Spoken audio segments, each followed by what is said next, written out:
L'entreprise s'est en général organisée pour conduire ses activités opérationnelles de façon efficace et rentable.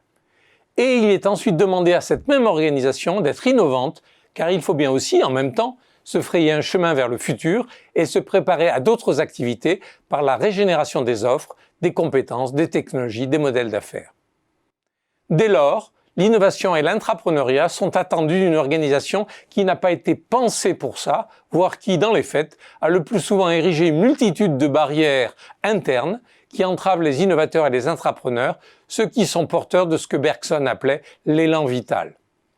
Pour innover, les acteurs de l'organisation n'ont alors d'autre choix que de profiter des interstices de l'organisation et des marges de manœuvre laissées ouvertes dans les processus.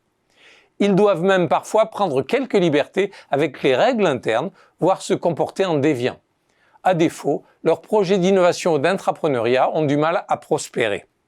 En clair, il leur faut tricher, avec intégrité naturellement. Mais alors, face à de tels comportements, comment les managers peuvent-ils accomplir leur tâche, à savoir conduire l'action collective organisée?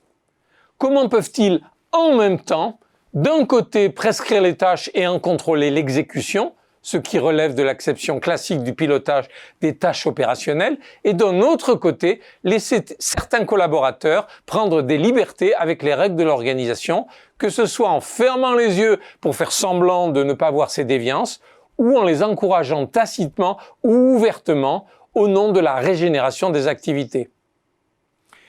Si l'on reprend les grands classiques de la pensée managériale, on n'y trouve guère de solution à cette quadrature du cercle.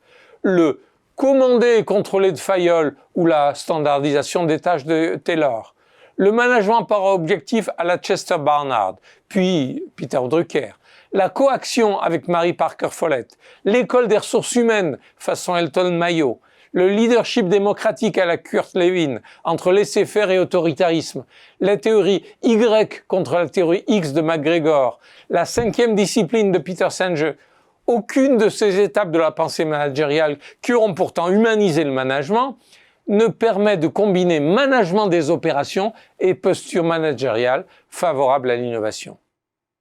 Tout au plus, disposons-nous d'une conceptualisation de ce double impératif avec la notion d'ambidextrie organisationnelle de Jim March. L'organisation ambidextre est capable d'opérer sur le double registre de l'exploitation, opérer, et de l'exploration, innover. Hélas, cette conceptualisation ne s'accompagne guère d'un mode d'emploi et s'applique plus à des organisations qu'à un individu, le manager, qui porte cette responsabilité duale, faire opérer et faire innover à la fois. Reste une piste intéressante, celle de Jesse Spender, qui, pour promouvoir l'innovation et l'intrapreneuriat, suggère aux managers de développer une capacité spécifique, Harnessing Your Collaborators' Agency, au sens de harnacher la prise d'initiative de ses collaborateurs pour la canaliser en tenant les rênes. Bride longue pour les laisser faire en les protégeant politiquement en interne, bride courte pour les ramener dans le droit chemin quand ils vont trop loin. Un leadership par la bienveillance, l'empathie, la protection. Et tout ça en parallèle à un management plus classique pour les opérations. C'est là une nouvelle corde que les managers devraient ajouter à leur arc professionnel.